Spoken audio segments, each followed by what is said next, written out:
안녕하세요.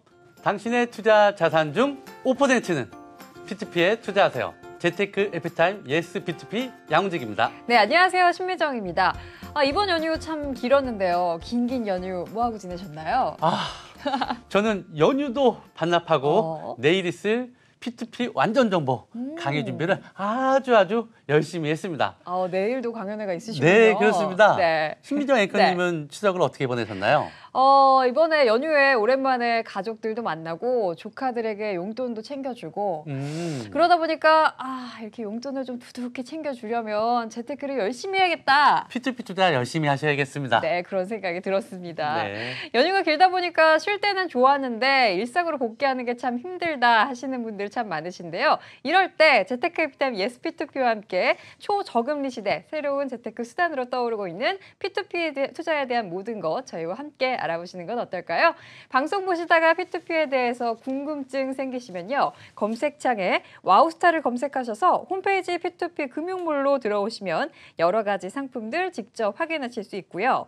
좀 더 자세히 알고 싶은 것이 있으시면요. 홈페이지 무엇이든 물어보세요에 남겨주시거나 전화 026676-0074 또는 카카오톡 와우스타 P2P를 검색하셔서 친구 추가하신 후에 P2P에 대한 다양한 궁금증 무엇이든 남겨주시면 저희가 방송에서 답변해 드리도록 하겠습니다. 네, 당신의 투자 자산 중 5%는 P2P에 투자하세요. 재테크 에피타임 예스 P2P 지금 시작하겠습니다. 출발!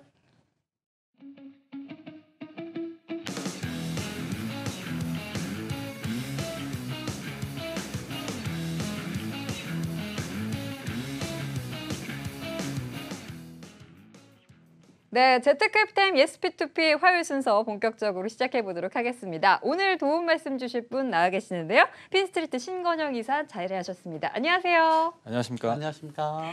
네, 요즘 참 P2P 투자에 대한 다양한 기사들이 쏟아져 나오고 있는데요. 보면은 부동산 P2P 대출에 대해서 이 부실 우려가 커지고 있다. 이런 기사들이 심상치 않게 등장하고 있더라고요. 어떤 얘기인가요? 예, 이 얘기는 이제 지속적으로 나왔던 기사들입니다. 보통 이제 지금 정부 정책도 보면 부동산 이제 안정화 정책 그리고 이제 대출을 줄이기 위한 그런 정책을 하고 있는데 오히려 부동산 그 대출과 관련된 부분은 늘어나는 부분이 있고 특히나 어떤 금융권에 대한 대출 그 강화로 인해서 이 자금 수요가 P2P 시장으로 좀 옮겨오는 그런 분위기도 있고 실질적으로 어떤 부동산 PF 같은 데서는 약 부실 징후도 있다 보니까 이런 좀 내용이 부정적인 내용들이 나오는 것 같습니다. 실질적으로 좀 한번 살펴보면서 말씀을 드리면요. 이렇게 보면 지난 8월 달 P2P 금융협회 기준으로 봤을 때 부동산과 관련된 이렇게 그 대출이 50% 이상 넘다라는 부분이 사실 이제 어떻게 보면 이런 부정적인 기사들이 나올 수 있는 근거가 되지 않을까 이렇게 보고 있습니다. 그러면은 그 실제적으로 그 연체율이라든지 부도율이라든지 P2P 협회 회원사들 그거 어떻게 됩니까? 예, 보통 이게 8월 말 기준으로 봤을 때 P2P 금융회사가 한 54개 업체가 되는데요. 근데 이제 실질적으로 따져보면 연체율이 한 0.54% 그리고 이제 부실률 같은 경우는 한 1.03% 정도 되거든요. 근데 사실 숫자적으로 봤을 때 이게 높은 건지 낮은 건지는 잘 모르겠는데 비교상으로 봤을 때 올 1분기에 저축은행 79개의 부실률을 봤을 때 연체율을 봤을 때 약 5.2% 정도 됐다고 합니다. 금감원에서 이제 발표를 한 건데요. 그러면 상당히 우려할 수준은 아닌 것 같은데요. 예, 그렇지만 이제 사실 어떻게 보면 이 P2P라는 게 아직까지는 대부업의 어떤 법령 안에 있다 보니까 금융감독기관에서 봤을 때는 약간 좀 우려하는 부분이 좀 많다 이렇게 볼 수 있겠습니다. 그럼 그런 부분들이 이제 데이터적으로 한번 살펴보게 되면요, 우려할 수밖에 없는 상황입니다. 이렇게 보시면 처음에 저희 그 P2P와 관련된 그 통계 자료가 2015년 12월 기준으로 봤을 때 이후에 보면 이 부동산과 관련된 담보가 60% 이상 됐고 최근에 들어와서도 50% 이상 유지를 하고 있는 상황이고요. 최근에 들어와서는 그 좀 많이 부정적인 기사가 나왔던 부분이 그 PF 건축자금 대출 같은 부분을 보면 이렇게 관련된 그 잔액 기준으로 봤을 때 네네. 누적 비중이 아닌 잔액 비중으로 봤을 때 상당히 더 높아지는 부분이 조금 있으십니다. 늘었습니다. 예. 네. 뭐 PF 그 신축 건축자금 대출이라고 하면 이 토지를 그 바탕으로 해서 미래에 어떤 그 세워질 빌라라든가 건축물을 그 담보로 해서 대출을 해주는 거기 때문에 사실 이게 만약에 이제 그 부동산 경기가 안 좋아진다든가 안 좋아지면. 이렇게 되면 분양이 정상적으로 안 됐을 때는 약간 부실 우려가 있지 않습니까? 예, 그렇죠. 그런 부분들이 어떤 이런 부정적인 기사가 나올 수도 있겠고 사실 이제 항상 드리는 말씀이지만 이 P2P 금융이라는 것은 이제 본격적으로 시작된 지 2년이 조금 넘어간 거거든요. 그렇죠.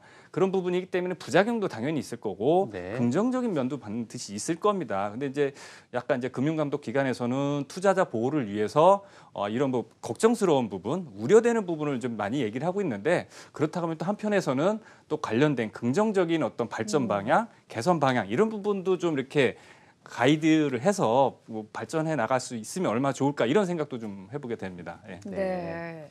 9월 말에 금융감독원에서 뭐 부동산 P2P 대출을 비롯해서 P2P 투자에 대해서 이것들만은 꼭 체크를 하고 넘어가자 이런 사항들을 발표했다고 들었는데요. 어떤 내용인가요? 예, 이제 금융감독기관에서 열심히 투자자 보호를 위해서 여러 가지 이제 자료들을 공유를 해주고 이제 네. 배포를 하고 있는 상황입니다.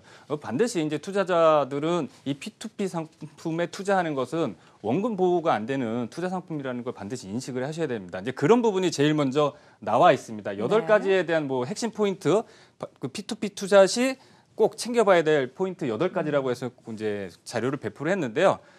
분명히 원금 손실 우려가 있는 투자 상품이다. 이런 부분을 좀 확인을 해야 되고요. 예, 고위험 상품이므로 리스크 관리를 위해서 우리가 주식 투자할 때 항상 드리는 말씀, 분산 투자는 필수다. 투자. 예. 그리고 조금 전에 말씀드렸던 것처럼 부동산 PF 상품은 담보 가치가 좀 미약하다. 미래에 어떤 완성될 걸 가지고서 담보를 하는 거기 때문에 그렇다. 그리고 P2P 상품 이자 소득세는 절세가 가능하다. 이런 부분이 있습니다. 그리고 5번째는 사전에 좀 초보 그 투자하시는 분들은 평판을 좀 들어봐라. 왜냐하면 요즘에 워낙에 커뮤니티가 발달이 돼 있다 보니까 많은 분들의 어떤 의견들을 좀 살펴볼 수 있겠고요. 우리가 무슨 오픈마켓에서 물건을 구입할 때도 그 구매 후기라든가 이런 부분을 살펴보지 않습니까? 네. 그래서 네, 한번 그런 맞죠. 부분도 아무튼 신뢰성이라든가 이런 부분 한번 좀 살펴볼 필요가 있겠다 이렇게 볼 수 있겠고요. 그리고 이게 플랫폼 업체에서 과도한 리워드 제공 및 이벤트 하는 업체는 좀 투자 유의를 해야 된다. 사실 어떤 본질 투자 상품의 본질보다도 어떤 이벤트를 통해서 투자자 유인을 하는 게 너무 과도하다라고 하면은 좀 약간 주의를 해야 되지 않을까 네. 이렇게 볼 수도 있겠고요. 자, 금감원에서 제시한 가이드라인의 그 방법 중에 하나 중에 예치금 보관 시스템, 즉 투자자의 자금을 별도로 분리를 해서 어떤 그런 시스템이 있는지 투자 자금을 보호할 수 있는 시스템이 있는지를 좀 확인해야 된다. 그리고 P2P 금융협회 비회원사 투자는 높은 위험성을 수반한다. 이런 그 내용이 있습니다. 네.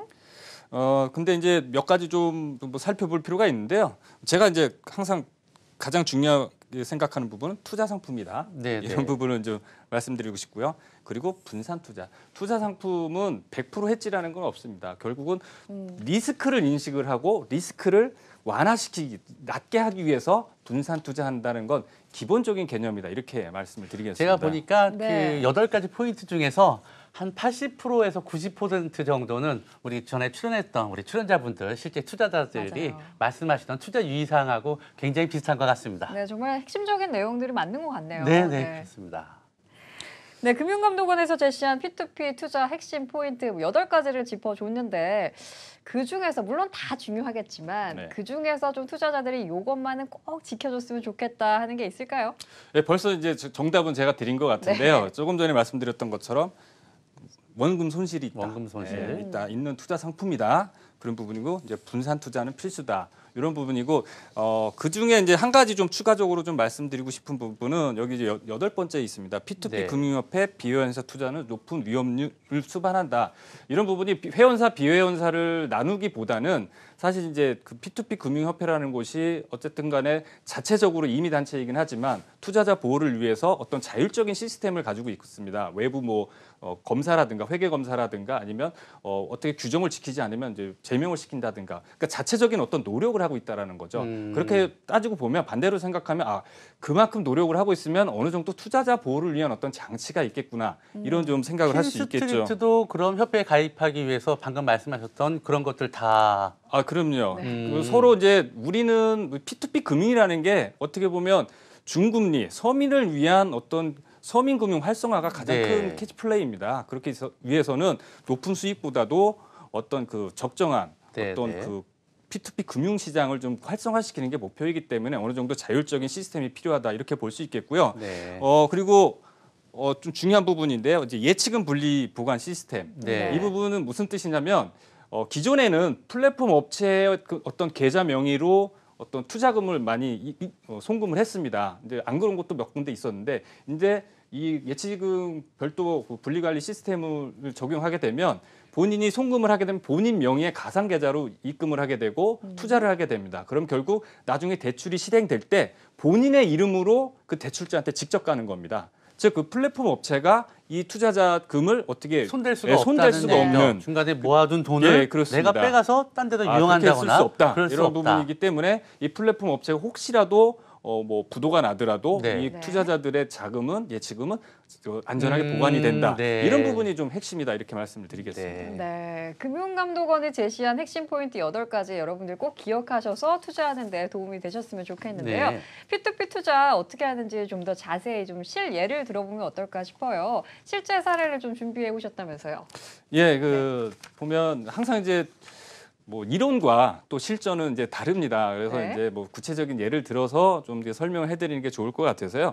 근데 특히 우리 저희 그 플랫폼 업체에서 하는 것은 이제 그 부동산 NPL을 전문으로 하는 거고 부동산과 관련된 P2P를 이제 진행을 하게 되는 겁니다. 그래서 사례를 보게 되면 우선 첫 번째 사례를 이제 설명을 해드리겠습니다. 김포, 잘 알고 계시는 김포에 있는 부동산의 NPL을 담보로 한 대출이다.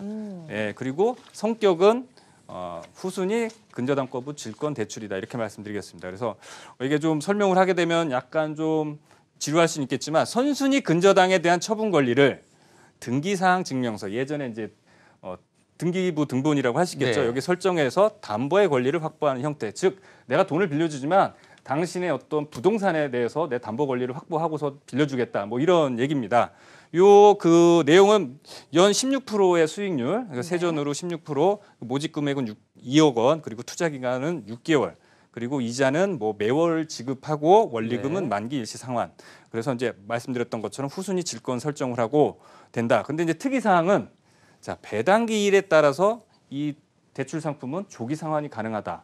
이런 내용이 진짜 있습니다. 특이 사항인 것 같은데요. 배당 기일에 따라. 그러니까 저희가 알고 있는 거는 배당금 담보에서 자주 보던 배당금을 그렇습니다. 받고 배당 기일에 따라 조기 상환이 가능하다. 그렇죠. 그렇게 얘기를 들었는데요.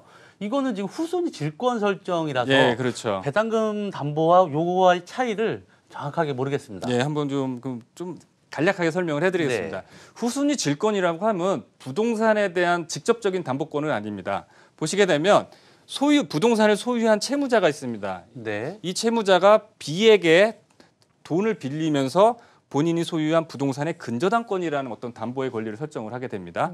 근데 이 채권자가 돈을 빌려준 채권자도 돈이 필요합니다. 근데 본인은 어떤 부동산이 없어요. 결국 내가 갖고 있는 거는 이 채권자의 권리인 근저당권을 갖고 있다는 겁니다. 그랬을 때 이 근저당에도 질권이라는 걸 설정해서 담보의 권리를 확보할 수 있는 게 후순위 질권을 담보로 한 그 대출이고요. 결국은 이 채권자가 P2P를 통해서 돈을 빌리면서 여기에다가 후순위 질권을 설정해준다. 이렇게 볼 수 있겠습니다. 그러니까 결국은 B의 채권자 C는 P2P로 투자하시는 분들이 이 B의 채권자가 된다. 이렇게 그래서 말씀드리겠습니다. 담보가 후순위 근저당권 그 설정은 이제 거기까지는 알았어요. 후순위 질권이고요. 근데 이제 뭐 배당 기일과 무슨 관계가 있느냐. 보통 그 경매 시장에서의 어떤 배당 일정을 보게 되면요. 경매가 개시가 되고 입찰, 즉 낙찰이 된 다음에 잔금을 납부하고 법원에서 배당을 받아서 권리자가 배당금을 받아가게 되는 상황인데요. 보통 우리가 이제 배당금 담보 대출이라고 여태까지 얘기했을 때는 잔금을 납부한 이후에 배당금이 확정이 되고 그거를 배당금 받을 걸 담보로 한 다음에 이제 배당금 담보 대출이라는 이름을 보통 씁니다. 근데 이 부분은 이 낙찰은 됐지만 잔금 납부는 아직 안 돼 있습니다. 네. 근데 채권자가 잔금 납부, 그러니까 채권자가 부동산을 이제 경매에서 낙찰을 받았는데 잔금 납부를 안 됐고 그 일정 부분 잔금에 대한 부분이 부족해서 이 P2P를 진행을 하는 겁니다. 잔금만 납부를 하게 되면은 그 건물의 소유가 예, 되는 거죠. 넘어오게 되고 그 금액을 가지고서 나중에 이제 법원에서 배당을 다시 이제 받게 되는 그런 구조이기 때문에 그렇기 때문에 확정된 건 아니지만 이 계약 관계상 이거는 배당금으로 투자금을 회수할 수 있는 그런 상황이다. 낙찰도 끝난 상태고. 예, 그렇습니다. 그렇기 네. 때문에 약간 범위를 배당금으로 회수를 해서 투자금을 상환해주는 범위를 약간 넓혔다. 이렇게 말씀을 드릴 수 있겠습니다. 그래서 배당기 그런 용어가 들어가게 된 거군요. 예, 그렇습니다. 그래서 이 부분을 좀 숫자적으로 살펴보게 되면 낙찰가가 이제 6억 6천만 원 정도였고요. 그 선순위 금액 앞에서 먼저 이제 대출을 받았던 금액이 약 4억 원. 그리고 이번에 P2P 모집 금액이 2억 원. 그래서 약 5천만 원 정도가 여유 금액으로 남습니다. 그러면 항상 보면 이제 후순위 질권이라든가 어떤 담보권은 5천만 원 정도밖에 여유가 없으면 불안합니다. 항상 왜 말씀을 드렸어요. 근데 이거는 어떻게 보면 배당금을 통해서 그 변제를 하기 때문에 어느 정도 확정됐다라고 생각을 해서 이 정도만 남아도 여유가 있어도 큰 문제는 없겠다. 그럼 보통 그러면 이렇게 돼서 투자를 해야 되나라고 생각할 수 있겠죠. 근데 이제 한 단계가 더 있습니다. 자, 보면 의견을 한번 들어보는 거죠. 종합적인 의견. 수익성과 그 안정성, 어떤 투자금의 안정성 확보를 하고 상환 능력, 경매 진행이 지금 진행되고 있고 이 사람의 계약 관계를 보면 잔금을 납부를 하게 되고 그 경매에 대해서 배당금이 딱 되면 가져서 변제를 할 수 있다. 이런 이제 가능성. 그래서 안정장치가 있고 이제 여러 가지를 봤을 때 어느 정도의 사실 이 위험이 없는 건 아니지만 그래도 이 정도의 위험에 이 정도 수익률이면 투자가 가능하겠다라고 해서 이제 투자가 됐던 그런 상품입니다. 네, 부동산 P2P 상품이나 부동산 MPL P2P 상품은 용어가 일단 어려워서 조금 어렵지 않나 싶은데 같이 반복 학습을 해야 될 것 같습니다. 워낙에 또 이렇게 다양한 성격의 상품들이 등장을 하다 보니까 매주 좀 공부하는 재미가 있는 것 같다는 오늘 생각이 하나 배웠습니다. 드는데요. 배당금 담보 전에 있는 게 후순위 근저당 질권 설정. 그러면 이번에는 성격이 조금 다른 담보 상품을 좀 소개해 주시는 게 어떨까 싶은데요. 예, 부동산 MPL의 매력은 이게 막 모습을 바꿉니다. 왜냐하면 이제 부실 채권이었지만 경매를 통해서 그 부동산이 하자가 없어지면서 정상 부동산으로 되는 거거든요. 그 시점에 그리고 채권자가 누구냐에 따라서 채권이냐 아니면 이게 부동산이냐의 성격에 따라서 상황이 달라지게 됩니다. 그래서 불러지는 명칭도 달라지게 되고요. 요 두 번째 예를 들게 되면 상가 공동담보대출입니다. 몇 개의 상가를 한꺼번에 공동으로 담보를 해서 대출을 해주는데 이 채권에 대한 보존 방식은 후순위 근저당입니다. 아까는 후순위 질권이었고 이번에 후순위 근저당. 여기서 이제 부동산을 담보로 근저당을 설정해서 담보 권리를 확보. 근데 어쨌든 간에 부동산의 기본이 되는 겁니다. 부동산을 기본으로 해서 내 담보 권리를 확보하는 거고요. 이번 건은 대출 금리, 그러니까 그 투자 수익률 연 17% 세전으로 그리고 모집 금액은 약 2억 4천만 원, 투자 기간 6개월. 그리고 이자는 매월 지급하고 뭐 이런 만기일 날 원금 일시 상환하고요. 여기서는 채권 보정이 후순위 근저당이다. 그리고 여기서는 특이 사항이 매각이 진행되고 있는 그 부동산이기 때문에 혹시라도 매각이 빨리 되면 조기 상환이 가능하다. 이런 특징이 있겠습니다. 그래서 좀 또 궁금해하실 부분이 그러면 근저당과 질권이 무엇이냐. 정확하게 하셨습니다. 이제는 저희가 어떤 질문을 할지 이미 알고 계시네요. 후순위 질권, 후순위 근저당 모르겠습니다. 분명히 궁금하실 것 같아서 준비를 했습니다. 그래서 이 부분은 소유자가 부동산을 소유한 소유자가 같습니다. 그리고 B가 여기 잘못됐는데요. 이게 이제 채권자입니다. 채권자. 채권자인데 돈을 먼저 빌립니다. 근데 이 같은 부동산을 가지고서 또 돈을 빌립니다. 시간차를 두고서. 그랬을 때 어쨌든 간에 먼저 그 돈을 빌리고서 근저당을 한 사람은 선순위 근저당이라고 하겠고요. 이게 앞에 한 명이 있든 두 명이 있든 나보다 앞에 있으면 선순위라고 할 수 있는 겁니다. 그리고 이제 그 다음에 같은 부동산의 뒤에다가 후순위로 근저당을 설정한다. 이렇게 말씀드리겠습니다. 그래서 그럼 이 사람이 돈을 빌려줄 때 무엇을 봐야 되느냐? 부동산의 가치 그리고 앞에 있는 선순위 금액이 얼마큼 됐는지 내가 어느 정도 투자를 해야지 돌려받을 수 있을까 이 생각을 고민을 하겠죠. 네. 근데 결국은 P2P에서는 이 C가 P2P 대출을 해주는 그런 이제 채권자의 위치가 되는 겁니다. 그러니까 후순위 질권은 부동산을 소유하고 있지는 않습니다. 네. 근저당을 그쵸. 돼 있는 그런 거를 그 사람이 이제 돈이 필요했을 때 하는 게 이제 질권이라는 용어가 나오는 거고 근데 이번 같은 경우에는 후순위로 후순위로 부동산 소유자가 그쵸. 돈이 필요한 경우 그러니까 부동산을 소유한 사람이 돈을 더 추가적으로 그 대출 받고 싶을 때는 후순위 근저당이라고 할 수 있겠고요. 부동산을 소유하지 않았지만 이미 다른 사람한테 채권자로서 내가 근저당권을 갖고 있으면 여기 뒤에다가 질권을 설정을 해서 대출을 받는다. 용어를 아니까 좀 P2P가 좀 한층 더 가까워지고 이해가 좀 빠르게 되는 것 같습니다. 역시 강연할 권리가 있으시네요. 네, 그래서 아무튼 뭐 짚고 넘어가야 될 부분은 그럼 정말 이 평가 금액과 선순위 금액과 내가 받아갈 금액을 좀 확인할 필요가 있겠죠. 그래서 평가 금액 약 17억 8천만 원인데요. 선순위 금액인 8억 2천만 원. 그리고 P2P 모집 금액은 3억 원. 그래서 담보유예 금액이 6억 6천만 원 정도가 되는 겁니다. 이런 부분은 배당금을 통해서 회수하는 건 아니지만 그래도 어떤 부동산의 시세를 감안하더라도 담보 여력이 한 6억 정도가 있으면 어느 정도 안전하지 않을까 이렇게 볼 수 있겠고요. 당연히 어떤 종합적인 의견을 듣게 되면 수익성과 안정성, 상환 능력 그리고 이런 안전장치가 있느냐. 그리고 이제 특이한 점은 또 한 가지 있습니다. 여기 아까는 이제 후순위 질권을 설정을 해서 안정성을 확보를 했고요. 여기는 또 하나 만약에 채무 불이행이 됐을 때 NPL 투자 업체와 채권 매입을 약정을 한다 이렇게 할 수도 있겠습니다. 그래서 약간 그 채권을 보존하는 형식, 투자금을 회수하는 방식이 그 차주와 또 이렇게 차주에 따라서 좀 바뀔 수 있다라는 부분도 이제 확인을 할 필요가 있겠습니다. 그래서 어쨌든 간에 여러 가지 종합적인 상황을 보고 본인이 투자할 수 있는 금액 그리고 내가 감내할 수 있는 감내할 수 있는 어떤 위험성 이런 부분을 종합적으로 판단해서 이제 투자가 됐던 그런 상품입니다.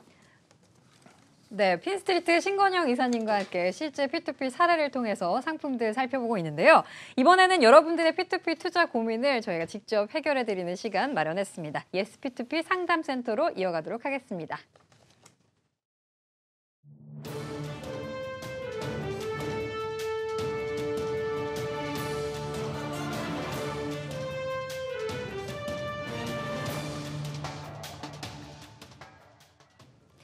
네, 예스 P2P 상담센터 문을 열었습니다. 서울 전화 026676-0074 그리고 카카오톡을 통해서 여러분들이 궁금했던 사항들 직접 질문으로 받아보고 있는데요. 카카오톡으로 어떤 질문들이 들어왔는지 함께 화면으로 만나보겠습니다.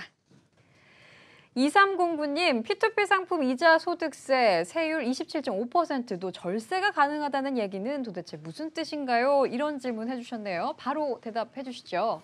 예, P2P 대출에 투자하는 것은 비영업 대금의 이익이라고 해서 개인들이 이제 투자를 해서 이자를 받았을 때 보통 이자 배당 소득의 15.4%가 아닌 27.5%를 이제 공제를 하게 됩니다. 근데 만약에 신용채권은 되게 많습니다. 그래서 신용채권이 뭐 100개, 200개가 있을 경우에 동시에 분산 투자를 하게 됩니다. 근데 뭐 투자 한도가 500만 원이면 그거를 뭐 100개, 200개 업체에 분산 투자를 하게 되면 뭐 한 건당 뭐 어떤 경우에는 10,000원, 20,000원만 투자가 되는 경우도 있거든요. 그랬을 때 이자 수익을 받게 되면 뭐 70 몇 원, 뭐 100 몇 원, 10원 이하 단위가 나올 수가 있다라는 겁니다. 근데 지금 현재 세법상 10원 이하 원 단위는 절사를 하게 돼 있습니다. 그러면은 수백 개 채권에서 분산 투자됐을 때 그런 것들이 되게 많다라는 거죠. 그러면 원 단위는 이제 세금으로 안 내고 다 이제 나의 수익으로 잡히게 되면 실질적으로 이자 소득세율이 뭐 27.5%지만 좀 낮아질 수 있다. 실질적으로 뭐 분산 투자를 많이 하면 많이 할수록 뭐 17%, 16%로 세금이 이제 그 정도밖에 내지 않는다. 이런 부분 때문에 절세 효과가 있다. 이런 얘기가 나오는 것 같습니다. 네. 다음 질문은 어떤 질문이 들어와 있는지 다음 질문 보도록 하겠습니다. 네, 다음 질문은 P2P 투자할 때 투자금은 어떻게 관리하나요? 아까 예치금 관련된 질문 같은데요. 예, 맞습니다. 이제 아까도 말씀드렸지만 투자 가이드라인에 의해서 별도의 은행에 그 가상 계좌를 만들고 그 돈을 그 예치금은 플랫폼 회사가 손을 댈 수 없게끔 제3자 예치금 시스템을 그 구비를 해야 됩니다. 그래야 P2P 금융협회 가입도 되고요. 그런 부분 때문에 플랫폼 업체가 함부로 투자자의 예치금, 쭉 투자금을 그 손을 못 대고 안전하게 관리가 된다. 그래서 플랫폼 업체가 혹시라도 부도가 나더라도 투자자들의 자금은 안전하게 관리가 된다. 이렇게 말씀을 드리겠습니다. 네, 오늘 들어온 마지막 질문인 것 같은데요. 어떤 질문일까요? 1707님, 방송 잘 보고 있습니다. P2P 활성화는 좋은 것 같은데 역으로 기존 금융회사의 쇠퇴가 되지 않을까 우려감이 생겨 문의드립니다. 네, 아시는 분은 아시겠지만 유명한 하버드 비즈니스 리뷰라는 연구 기관이 있습니다. 여기서 작년에 미국 소비자들을 상대로 해서 설문조사를 했는데요. 혁신하지 않으면 10년 이내에 90%가 망하는 게 무엇일까요? 무엇일까요? 은행입니다. 아, 은행. 예, 세상은 계속 발전하고 있습니다. 그리고 소비자의 눈높이는 매우 높아지고 있고요. 그렇지만 기존 관행으로 남아있는 금융기관들이 혁신하지 않으면 거의 뭐 쇠퇴될 것이다. 당장은 아니겠지만 소비자의 눈높이를 맞추는 그런 서비스 개발이 필요하다. 이렇게 말씀을 드리겠습니다. 네. 아, 예, 말씀 잘 들었습니다. 네. 오늘은 여기서 마무리하도록 하겠습니다. 네. 신관영 이사님 얘기 잘 들었습니다. 네, 재테크해피타임 예스 P2P 오늘 저희가 준비한 소식은 여기까지입니다. 저희는 월요일 밤 8시 30분에 다시 인사드리도록 하겠습니다. 함께해 주신 여러분 고맙습니다.